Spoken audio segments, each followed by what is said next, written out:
Muito obrigado a todos. Todos estão me ouvindo? Tranquilo? É uma honra estar aqui.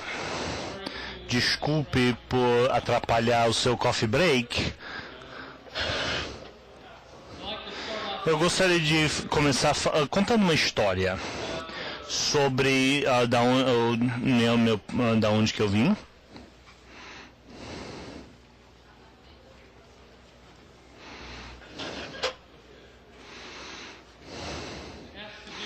Tem a ver com a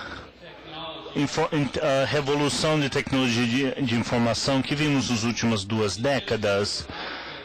Na última década, que acesso à internet de banda larga se tornou mais comum no mundo em desenvolvimento. Áreas urbanas, particularmente nos Estados Unidos, 10 anos atrás, estavam se tornando equipados com infraestrutura muito sofisticada de internet de banda larga, com cabos de fibra ótica sendo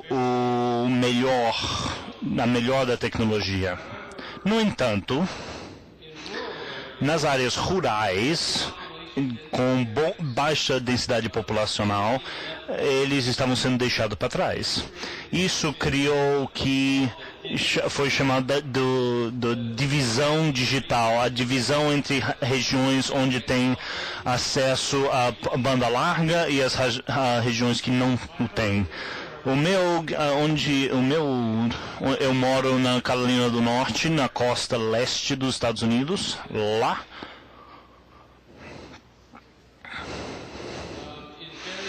E representa muito bem essa divisão digital.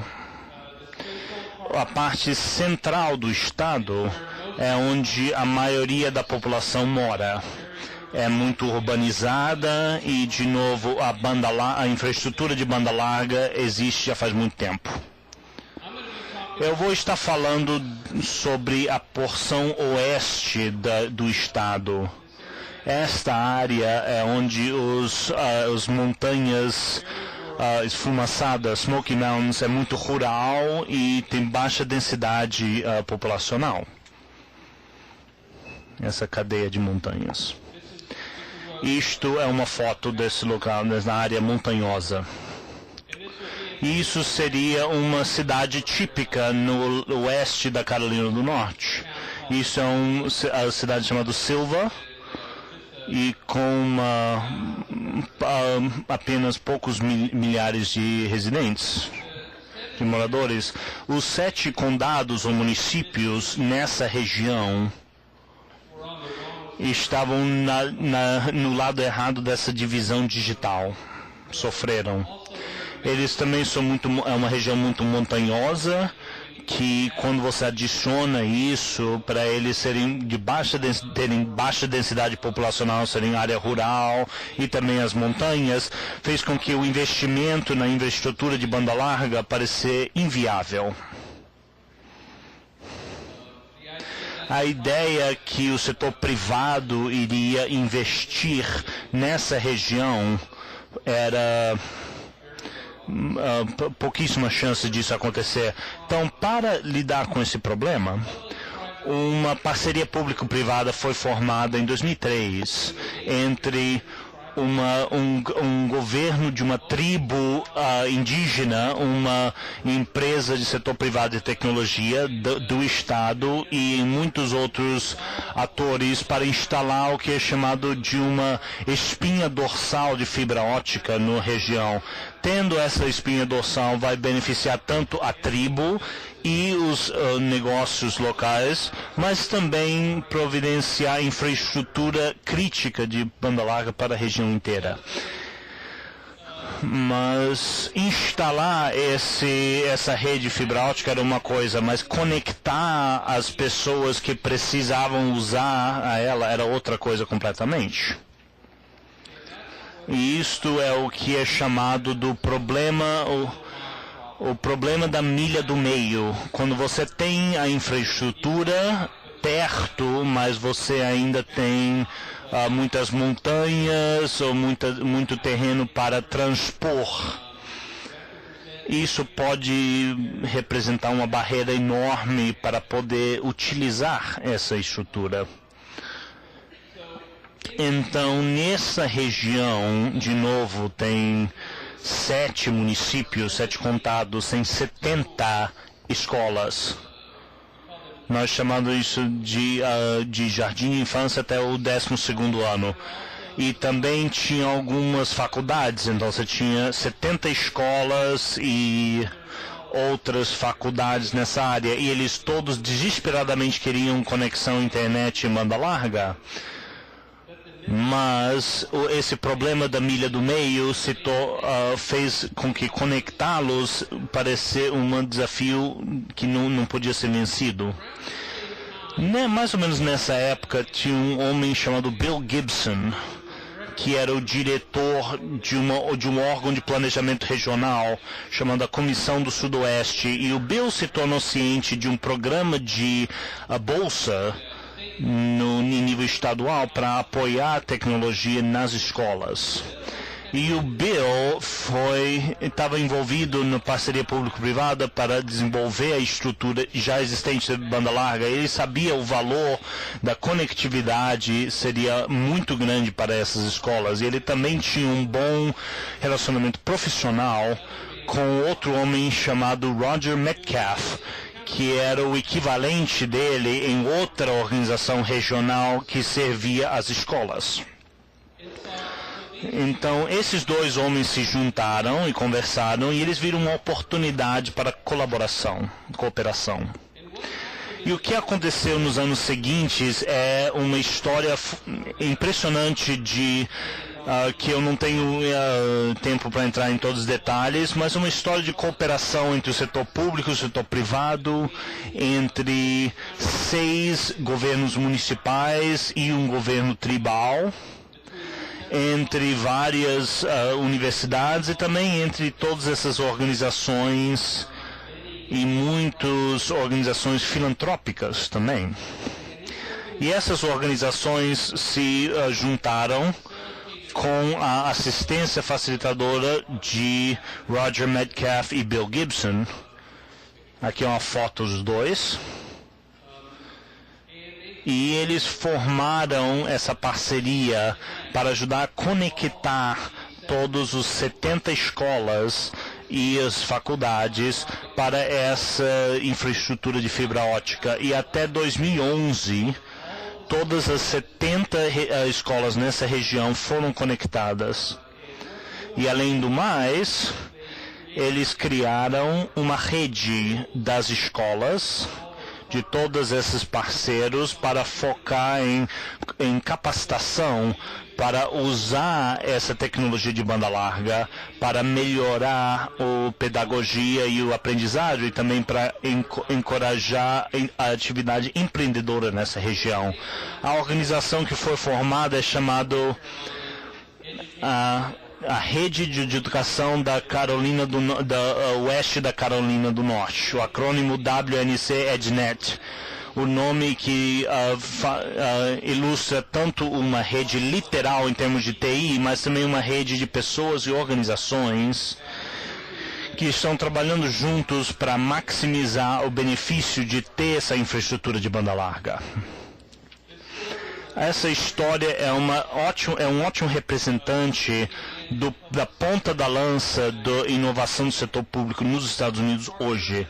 Parcerias como a WNC EdNet usam o poder da cooperação para lidar com problemas públicos complexos e criar valor de formas que organizações não conseguem fazer por conta própria. E eu quero te lembrar que todas essas escolas e os governos municipais nessa região têm poucos recursos, são uma organização com pouco poder aquisitivo. Nenhum deles tem a capacidade de resolver esse problema da milha do meio.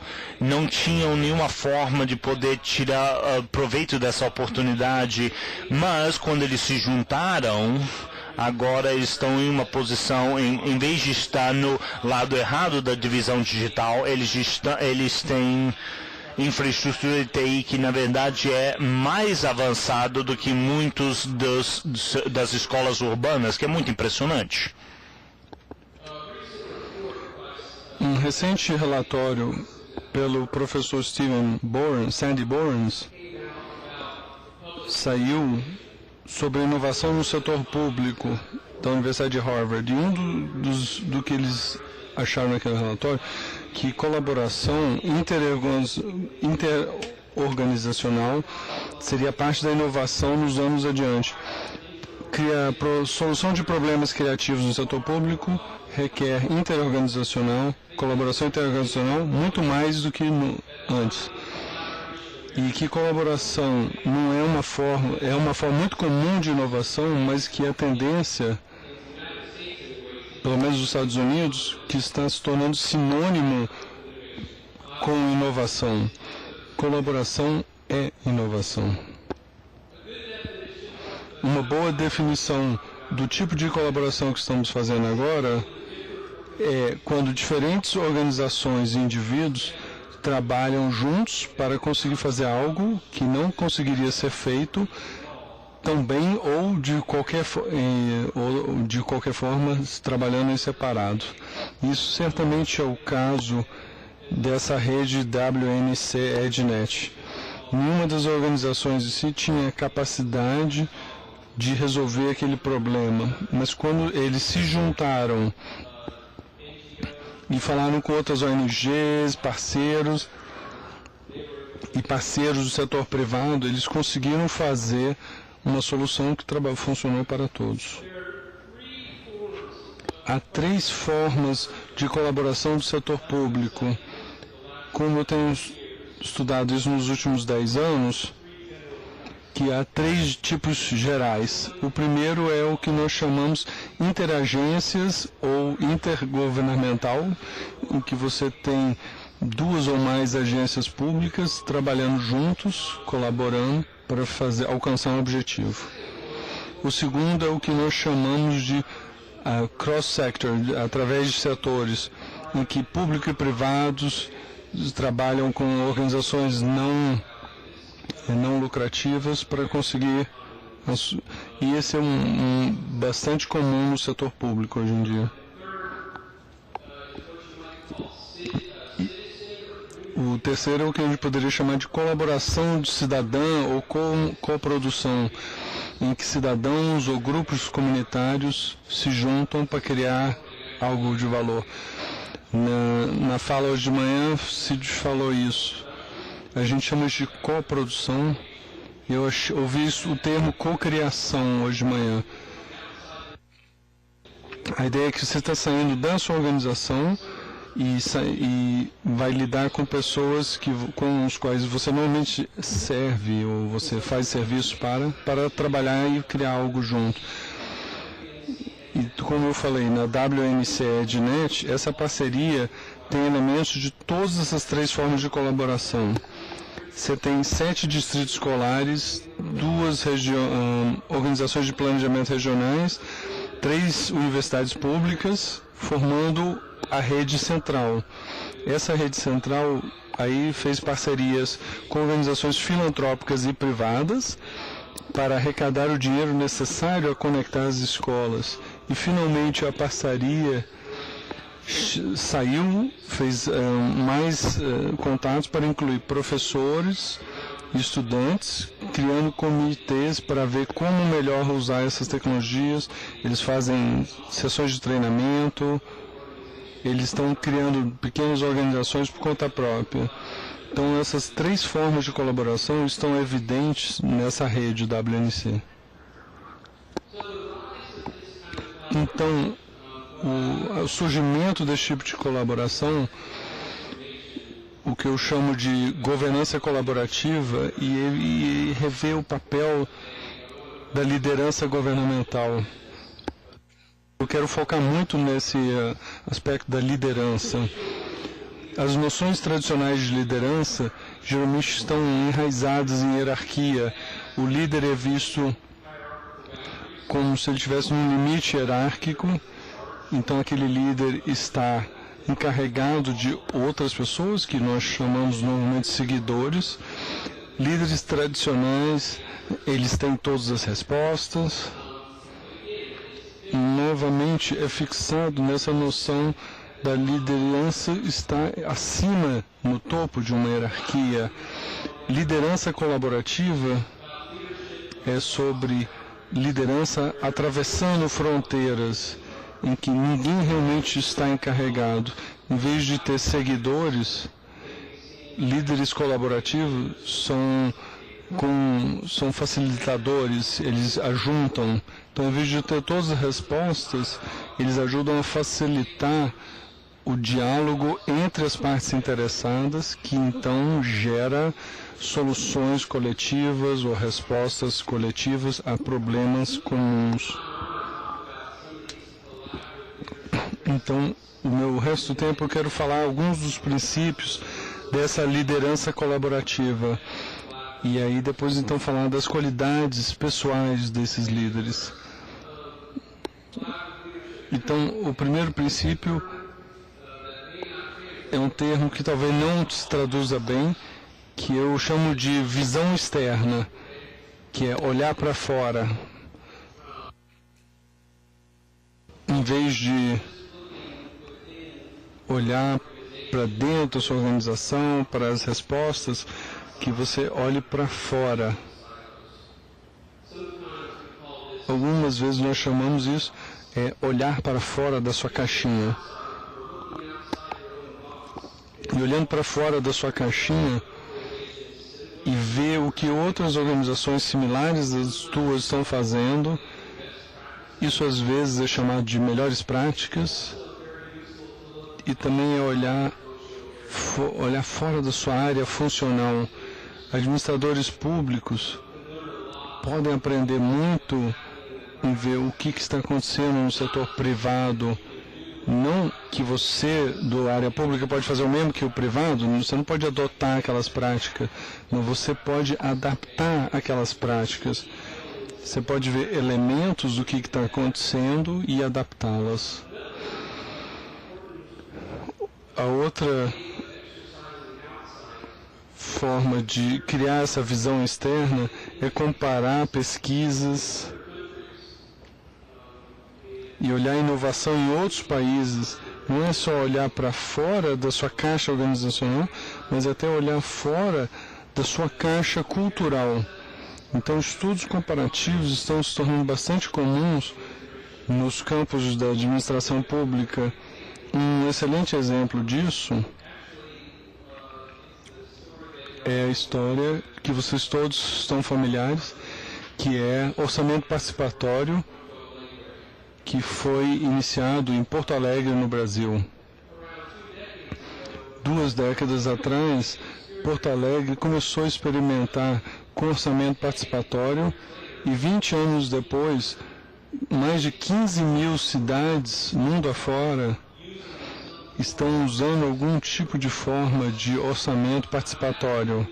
E eu adicionaria muitas cidades nos Estados Unidos, inclusive Chicago, Nova York, eles adotaram essa prática. Eu acho que isso é um grande exemplo de outside, de visão externa. Que você tem um líder que está olhando o que aconteceu num ambiente diferente, que no caso do Brasil, e dizer, há princípios lá que vão funcionar muito bem e que a gente pode usar. Então eu acho que isso é uma muito boa prática. Visão externa também às vezes identifica também possíveis parceiros. Então o orçamento participatório é uma forma de visão externa. Em vez da organização fazer o orçamento somente dentro de si mesmo, ela alcança a comunidade e os envolve diretamente, dando novas ideias e pegando novas ideias do cidadão.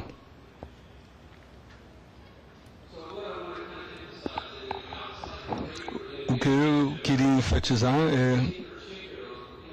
é interessante, mas especificamente é uma boa prática para agregar em termos de colaboração inovativa. E conferências como essa também são forma de exercitar essa visão externa. Vocês ouviram aqui exemplos que talvez não eram da sua área de especialidade, mas que têm ideias que são aplicáveis. São as organizações profissionais com as quais eu estou envolvido nos Estados Unidos estão buscando abraçar esse aprendizado que atravessa várias culturas. E um que eu gostaria de mencionar especificamente é a Associação de Gerência, Associação de Gerência de Cidade e Condado, ICMA. E eles dão bolsas e programas, não só nacionalmente, mas internacionalmente. Eles têm uma conferência bianual que vai acontecer em junho em Minnesota. E eu estou muito feliz de dizer que a próxima, em 2017, o anfitrião vai ser a minha instituição. E eu adoraria ver alguns de vocês lá em Chapel Hill, Carolina do Norte, em 2017. Outras organizações, como a Associação de Cidade e Condado, o ACMA e também a ASPA, que é a American Society of Public Administration, a Sociedade Americana para Administração Pública. Eu acho que você deveria olhar alguma dessas associações e ver o que elas estão fazendo e assim fazer aquele princípio da visão externa. Como é útil para os americanos, deve ser também para vocês. Então, esse intercâmbio é uma forma muito boa de identificar inovações e também oportunidades para colaboração. O segundo princípio é confiança. Criar confiança em relacionamentos é a chave, é o cerne da colaboração. Parcerias através de fronteiras de organizações tem uma mistura complexa de incentivos e a verdade é que a colaboração é bastante difícil. Os parceiros têm que ter uma base de confiança para levar adiante e tomar os riscos que são necessários à colaboração.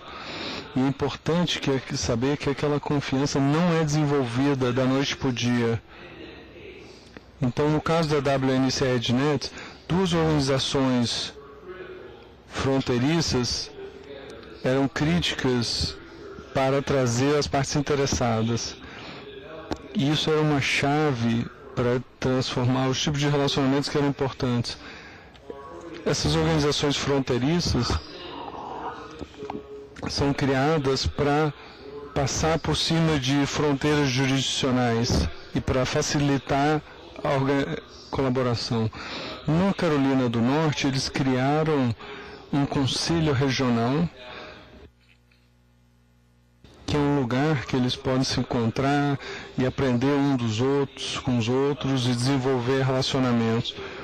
A outra organização era uma organização colaborativa educacional, também para criar uma noção de visão regional. E apesar de que são 7 distritos escolares, eles usam essa organização para criar relacionamentos.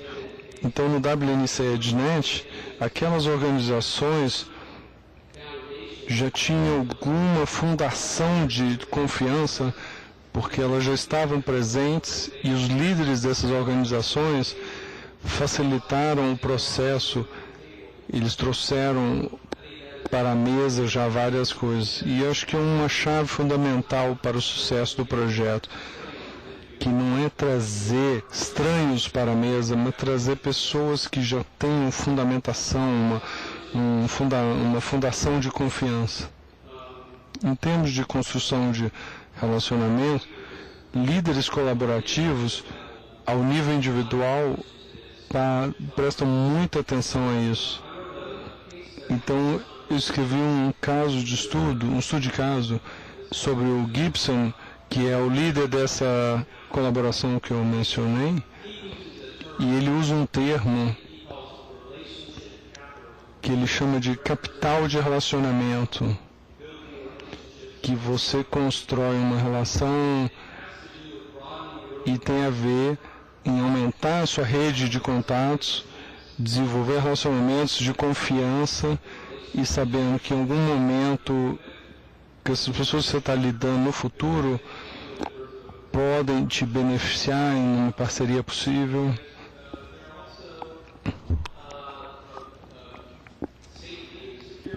Então, segurança, em termos de segurança. Então, o que eu quis dizer? Porque o Bill Gibson tinha prestado tanta atenção ao longo de anos em criar essas colaborações, então, mesmo quando houve dificuldades no projeto, as pessoas confiavam no Bill Gibson, as pessoas tinham fé nele, confiança nele, e isso ajudou eles a passar por cima dessas dificuldades. O terceiro princípio é a visão conjunta. Nas lideranças tradicionais, nós falamos que o líder tem a visão e que ele compartilha aquela visão com os outros. Mas na visão colaborativa, essa visão é desenvolvida conjuntamente. As partes interessadas se juntam e têm uma visão conjunta. Então, na WNCED.net, os parceiros individuais podiam ter a sua própria visão do que eles conseguiam em termos de conectar a sua escola à banda larga. Essa era a visão dele.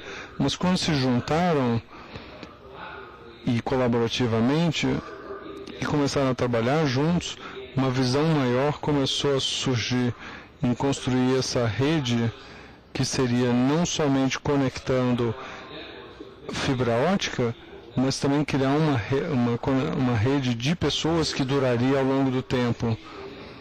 Uma visão forte de uma rede de instituições educativas trabalhando juntos e comprometidos com inovação de ponta.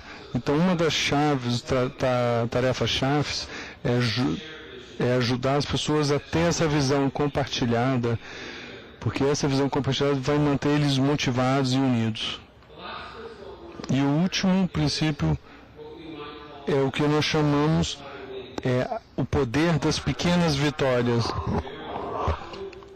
Às vezes essas colaborações são bastante frágeis e o fato é que muitos falham e poucos têm sucesso.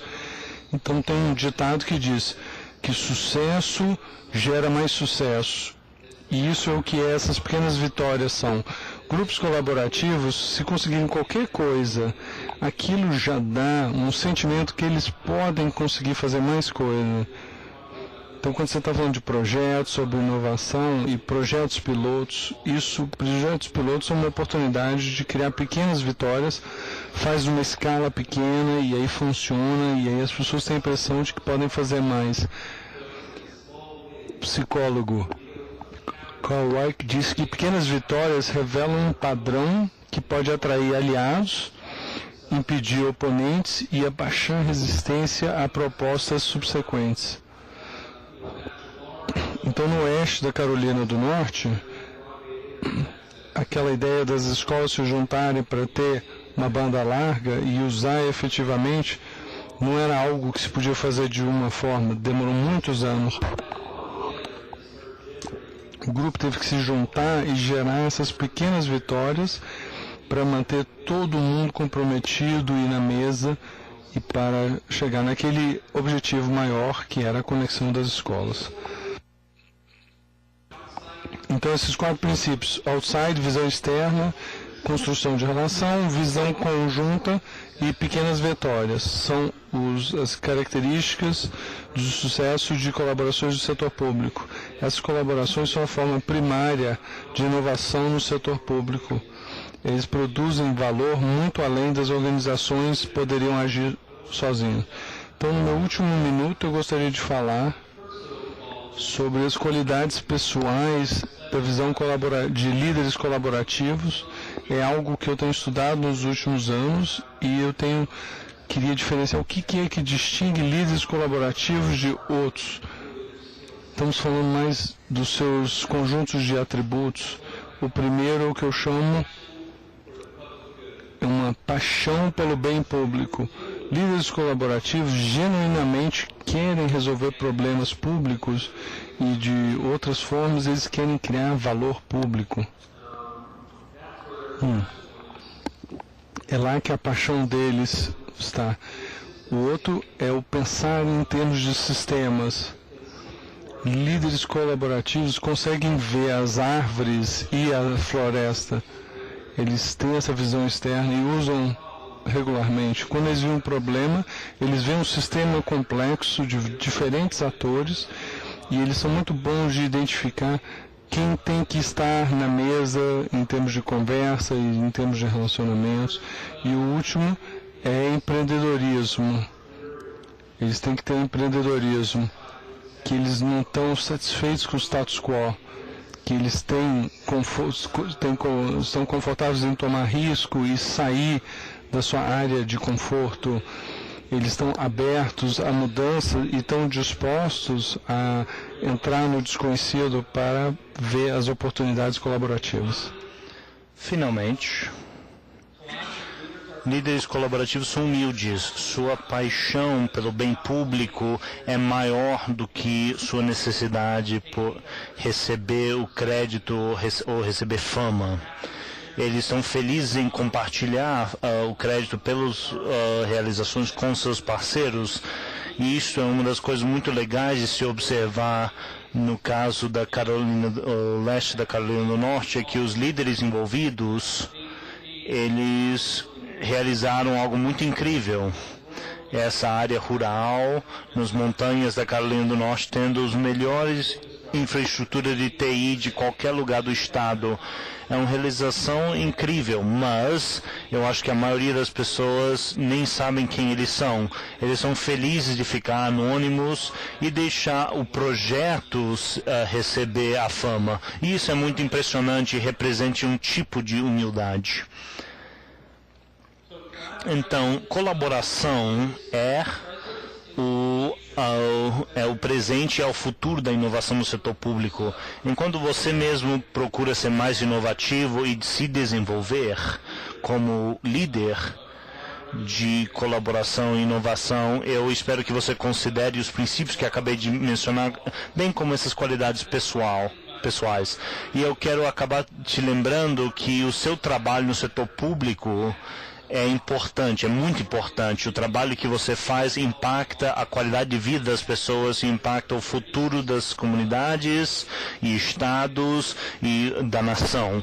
Então, sendo um melhor líder colaborativo é uma forma que você pode fazer um impacto maior, impacto positivo maior ainda nos seus esforços. E com isso eu vou dizer muito obrigado e receber as perguntas.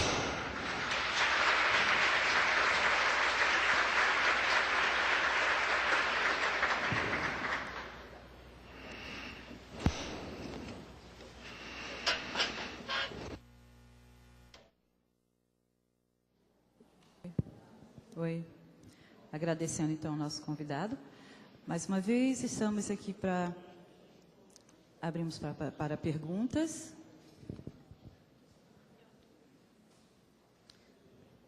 Por favor, temos a nossa recepcionista que vai até o senhor. Só um minutinho.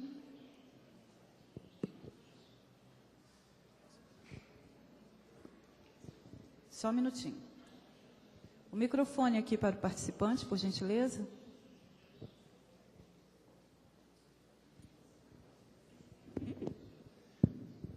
Bom dia, parabéns pela apresentação. Eu trabalhei há uns anos atrás no maior banco brasileiro, em um programa voltado para a promoção do desenvolvimento territorial. Tem a ver, né, com o que você expôs, e o diagnóstico é que a grande dificuldade para articular esses parceiros no território é conseguir manter a motivação e a disponibilidade, né, a ação desses parceiros alinhados com o objetivo comum. Você deu uma dica aí que é celebrar pequenas vitórias. Eu acho que é nesse caminho, né? Cada pequena conquista tem que ser celebrada. Mas eu queria explorar um pouco mais isso da tua experiência. Então, o que mais pode ser feito nesse sentido de alinhar esses parceiros de um território para que esse potencial possa ser canalizado para um objetivo comum, que aí no caso do exemplo que você trouxe foi a cobertura digital aí da região lá. Obrigado. Thank you. Great question. Excelente pergunta. É uma pergunta difícil, porque, por um lado, o poder ou a influência dos líderes individuais faz uma enorme diferença. Então, em muitos dos projetos que eu vi que fracassaram, tinham menos a ver com qualquer elemento técnico e mais a ver com um líder-chave que saiu. Eles foram para outro lugar, conseguiram outro emprego. Então, acho que uma das respostas é o desenvolvimento dos líderes. E com isso eu não quero dizer somente pensar de um ou dois indivíduos, mas por todas essas parcerias, realmente investindo na capacidade das pessoas envolvidas de poder trabalhar juntas e saber como preservar isto, para se uma pessoa vai embora, tudo não desmorona. Isso seria uma coisa, o grupo não só se reunir para cuidar de detalhes técnicos, mas investir no seu desenvolvimento com parceria. Eu acho que isso seria um ponto. Eu acho que outro ponto tem a ver com, eu diria, habilidade de negociação. Às vezes, de novo, nesses níveis mais altos de organizações, tem seus próprios incentivos, eles têm suas próprias prioridades e às vezes eles priorizam muito essas prioridades. Então, as discussões em nível de parceria não são necessariamente completamente honestas. Então, uma do que agrega mais valor que o líder pode trazer é a capacidade de ter boa capacidade de negociação para colocar tudo em cima da mesa, todos os incentivos em cima da mesa, para que a parceria não é construída em cima de uma fundação arenosa, é uma fundação sólida. Eu não sei se isso responde a sua pergunta, mas talvez uma coisa que muitos governos estaduais estão fazendo nos Estados Unidos é criar incentivos explícitos para colaboração, mas o que eles estão descobrindo é que tem grandes custos de transação, principalmente no começo, para as organizações se juntarem e olhar diferentes opções. Então, o que alguns estados estão fazendo é providenciando assistência técnica para o planejamento e os primeiros estágios, dando um incentivo a esses grupos que vai pagar. A gente vai pagar as contas para vocês se juntarem para explorar essas opções. E isso foi foi uma grande ajuda. Não sei se isso responde a sua pergunta completamente, mas isso foi algumas sugestões. Segunda pergunta. Second question. Tínhamos aqui já um participante que levantou a mão, pois não? Bom dia, Ricardo, parabéns pela sua exposição didática. Meu nome é Leda, eu sou servidora do Ministério da Educação. E durante minha participação em alguns workshops aqui no Congresso, eu fui observando algumas atuações de ministérios, Ministério da Educação, Ministério da Saúde, Previdência, Planejamento, uma forma de falar com os entes federados, estados e municípios, bem diferenciada. Então, fui me perguntando, essa é um desafio que nós, servidores e gestores dos ministérios, tentamos superar, que é a relação federativa entre os próprios ministérios para atuar junto aos entes federados dos estados e municípios. Então, eu vim me perguntando durante o curso como ainda, até hoje nós não superamos, como nós podemos superar. E com a sua fala sobre a governança colaborativa, como nós podemos trazer essa contribuição sua, que está aqui conosco hoje, trazer essa governança colaborativa para os entes, né, para os ministérios, para que dialoguem e trabalhem também de forma colaborativa com os demais entes federados. Aí eu gostaria que você pudesse nos ajudar. I would like you to help us. Muito obrigado por essa pergunta. Então, isto é algo que nos Estados Unidos, claramente, que a mesma pergunta está sendo feita de como ter todos os diferentes ministérios ou departamentos trabalhar juntos mais. Um dos casos de sucesso tem sido evitar a colaboração pelo puro amor de colaborar, criar alguma estrutura para fazer o que você falou lá e mais ter a colaboração por razões funcionais ou práticas. Então, o que acontece? Você tem tem muita liderança envolvida nisso. Você pode ter alguém no Ministério da Educação que trabalha com TI, ou infraestrutura de TI, e trabalhando com as escolas, e eles se dão conta que eles não têm toda a perícia que eles precisam. E tem outras agências no governo federal e no governo estaduais que podem ajudá-los, que têm mais perícia e têm mais prática. Então, o que eles fazem? Eles se tornam um catalisador e diz que eu estou trabalhando com isso aqui que conecta com sua missão, seu objetivo e a finalidade do seu órgão, e eles criam essas força-tarefa, por assim, um comitê transversal, e vão começar a trabalhar juntos, e isso é um tipo de pequeno ganho. Começam a trabalhar junto nesse nível e começam a realizar algo junto e se dão conta de, olha, bem, tem essas outras questões que a gente lida, que conectam um com o outro, e eles começam a trabalhar mais. Então, se eu tenho uma sugestão, é olhar esforços específicos que você está desempenhando e pensar quem que poderia ser seus parceiros, ou pessoas que podem te ajudar em termos de perícia,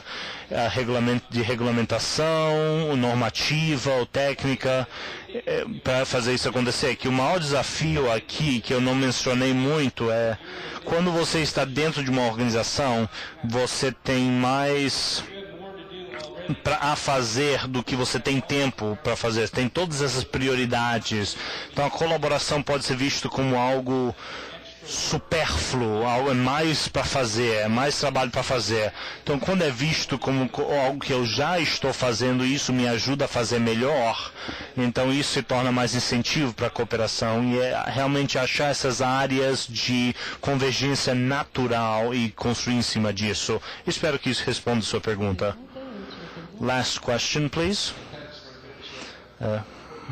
O que você esteve falando é o que a gente faz na Europa, é claro. Então, a Europa sabe um pouquinho sobre isso, certo?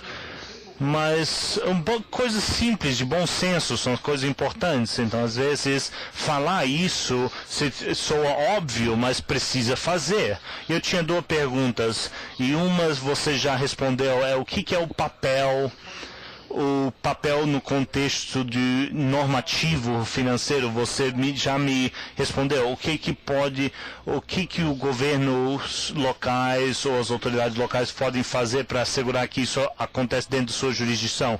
A outra foi que você não mencionou o papel do cidadão nisso, do usuário, os estudantes, o pai dos alunos. Na Europa temos um enorme número dessas atividades e eles estão organizados de alguma forma. Eles têm patrocínio ou fazendo lobbying. E isso pode ser uma enorme fonte de apoio, ganhando dinheiro, ganhando a conscientização e também empurrando as pessoas com os recursos para investir nisso. E no setor privado também. Então, você tem algum exemplo sobre isso? Sim. A resposta à primeira pergunta é incentivos. Os governos estaduais e federais podem dizer que nós valorizamos esse tipo de parceria e colaboração e podem criar incentivos normativos. Nós fazemos isso nos Estados Unidos incentivos financeiros diretos, outros tipos de incentivos. O segundo é que eu adoro essa pergunta porque muito da minha paixão é de cooperação que inclui os cidadãos. E por quê? Eles é o que tem mais perícia em termos de serviços públicos. Eles são os usuários finais. Eles têm mais opiniões, mas geralmente excluímos eles. O que eu estou descobrindo em muitas das parcerias que eu estou estudando é que é quase como fossem círculos concêntricos. Você cria uma parceria cerne no meio e aí você forma mais parcerias com a comunidade. Então, o caso que eu estava falando com TI é um ótimo exemplo disso. Os primeiros anos da parceria eram burocratas, eram funcionários públicos, pessoal que trabalhavam nos distritos, nos departamentos de educação, pessoas trabalhando com ONGs, organizações regionais. Eles é o que estavam se reunidos e pedindo dinheiro e fazendo planejamento estratégico. Mas conforme a tecnologia começou, as conexões começaram a acontecer, de repente a pergunta se veio, bem, como que a gente pode utilizar isso melhor? Como que vamos usar isso? Eles descobriram que essa escola tem um professor que tem muita experiência com startup e empreendedorismo. Por que vamos trazer ele, vamos trabalhar com ele, fazer um workshop com os outros professores das outras escolas dessa questão específica? Isso é o tipo de coisa que eles estão fazendo. Então, estão comitês agora criados de alunos e professores, e o que mais me empolga é que tem um comitê de tecnologia de estudantes por todos os distritos de escolares que identifica ideias. Como aqui nessa conferência falamos todas as novas ideias que surgem, eles têm todo tipo de excelentes ideias. Então, muito da programação que está acontecendo em nível de escolar está sendo impelido pelos próprios alunos e os professores. Então, eu acho que isso é muito empolgante. Seria difícil pensar sobre exemplos desse tipo de cooperação que não poderiam se beneficiar de incluir os cidadãos. Então, eu acho que isso é muito importante. Então, a coprodução, colaboração, realmente é a chave. Professor, pela palestra proferida. Professor Wagner, por gentileza, o agradecimento especial ao nosso palestrante. Lembrando, enquanto o professor Wagner faz o agradecimento, todos já que receberam o ticketzinho, já colocaram, já entregaram às recepcionistas.